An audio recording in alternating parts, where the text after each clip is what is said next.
So let's see if we can magically make this glass rod invisible using our magic liquid over here. So you can clearly see this glass rod, right, in the white background. But let's see what happens if we dip this glass rod into the liquid. And wow, it's totally amazing. You can clearly see that the glass rod becomes invisible beyond the liquid. I mean, above the liquid, we can still see the glass rod, but below the liquid, it appears as if the glass rod never existed. So when I bring the glass rod above, we can still see the glass rod. But the moment I dip it back into the liquid, it disappears. This is totally amazing. And I can also stir this liquid with the help of the invisible glass rod, and it kind of makes stirring scary because like you are mixing things with the help of nothing, something which you are not able to see. Like, this is amazing. The light just passes straight through the solution, helping the glass rod to become invisible. Wow. Now, obviously, this is no magic, it's the magic of science. And the liquid, the magic liquid which we are using over here, it seems to be quite dense. It has a high viscosity. Now, let us compare this phenomena with water. I mean, if you add this glass rod to water, so you can clearly see the glass rod. You can clearly show the presence of the glass rod. Now let's compare this phenomena, with both of those things. With this dense liquid, the glass rod appears as if it's invisible beyond the liquid. We cannot see the glass rod anymore. This is amazing.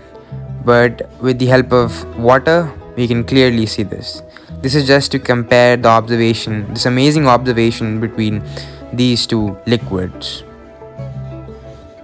Okay, so I showed you both the phenomena, the one with the water and the glass rod, and the other one with the magic liquid and the glass rod, where the glass rod appears to be invisible. So this is clear. But the actual question is as to why the glass rod in this magic liquid appears to be invisible. What's the science behind it? Well, this magic liquid, is actually glycerine. This glycerine is very thick, it has a high viscosity.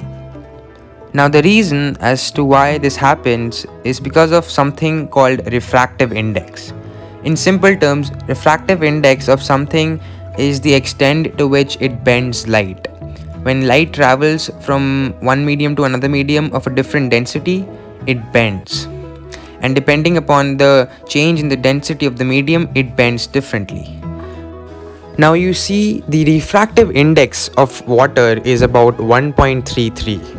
So as the light moves from the atmosphere into the water, it bends. It bends towards the normal since water is much more denser than the atmosphere. And the way in which we calculate the refractive index of something is by finding out the ratio of the velocity of light in the first medium, which in this case is the atmosphere, to the velocity of light in the water, which is the second medium for which we are comparing to. In case of glass, the refractive index of glass is about 1.52, since glass is much more denser than water and it bends light to a large extent as compared to water. Apparently, glycerine also has roughly the same refractive index. So both glycerine and the glass bend the light to the same extent. So when we dip the glass rod into the glycerine, the light just passes straight through.